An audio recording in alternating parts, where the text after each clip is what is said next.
It can be tempting at times of darkness to seek advice from earlier generations of world leaders.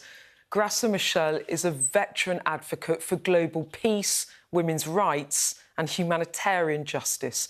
She was also at various times wife of Nelson Mandela and wife of Samora Machel, the president of Mozambique. Now, as a deputy chair of the Elders, she works alongside figures such as Jimmy Carter, Mary Robinson and Ban Ki-moon. First up, thank you so much for taking some time to talk to us at Sky News today. I just wanted to reflect with you a bit on where we are in the world.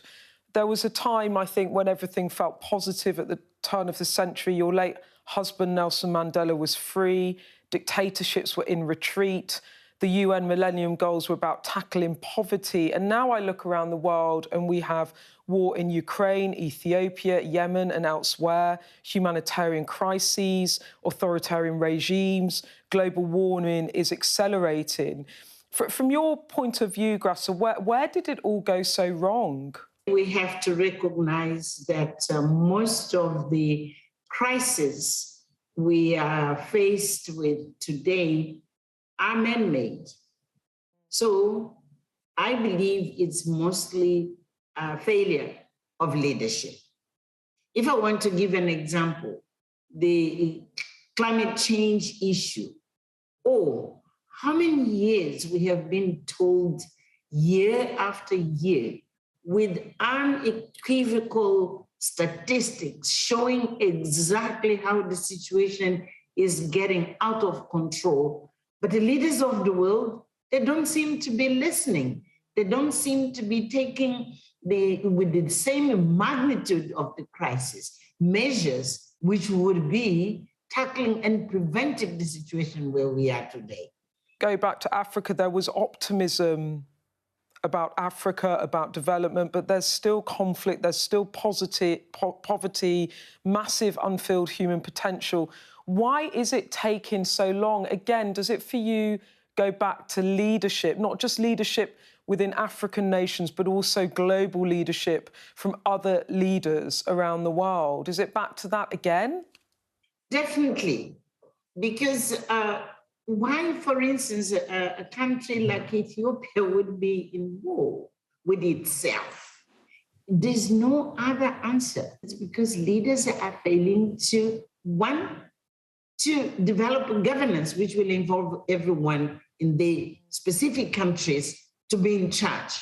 Second, they fail, to be inclusive, bringing regions, bringing different ages, bringing different skills to be part of the decision-making in their own countries.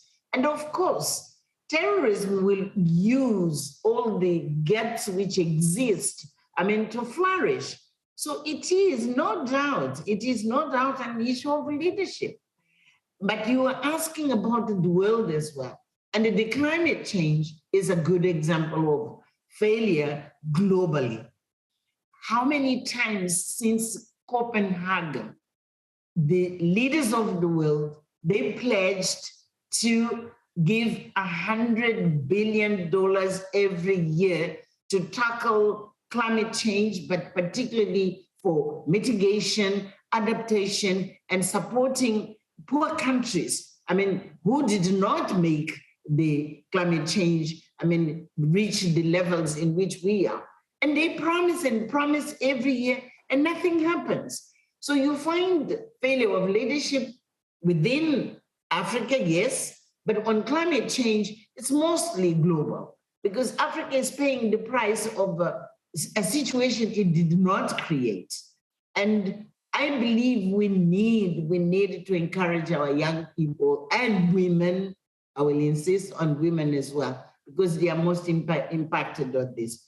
To take leadership, to voice what are the aspirations, and to mobilize so that we have different kind of leadership, which is going to take into account the feelings, the aspirations, the visions which are coming from people themselves. And Graça, just finally, there's been some coverage recently about the Commonwealth with Prince William saying that he won't necessarily head the Commonwealth. He might not be head of the Commonwealth. Do you think an organisation like the Commonwealth still has any resonance with Africans and African nations? I think any kind of organisation which build the bridges amongst peoples of the world, amongst nations, it's welcome. What I believe the Commonwealth should do is to perhaps to revisit the reasons why these nations across the globe are coming together.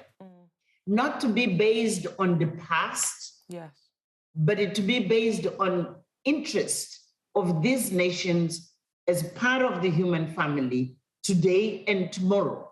So yes, it is relevant, but I think it needs to reinvent itself, to readjust to what are the issues which would bring these nations together. Graça, I love the idea of building bridges between nations and that the Commonwealth can stand for that. Like, it can be nations with common interests working together on issues such as climate change.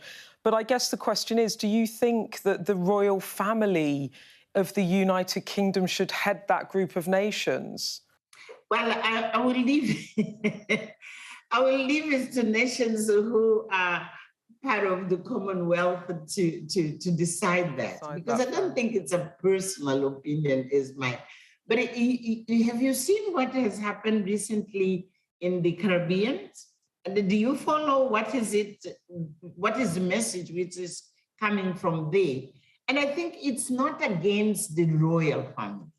It is mostly readjustment of the kind of relationship in which it's a relationship amongst the equals, yes, within an organization. And that is what I'm trying to say, yes, in my own words, of how an organization can adjust itself.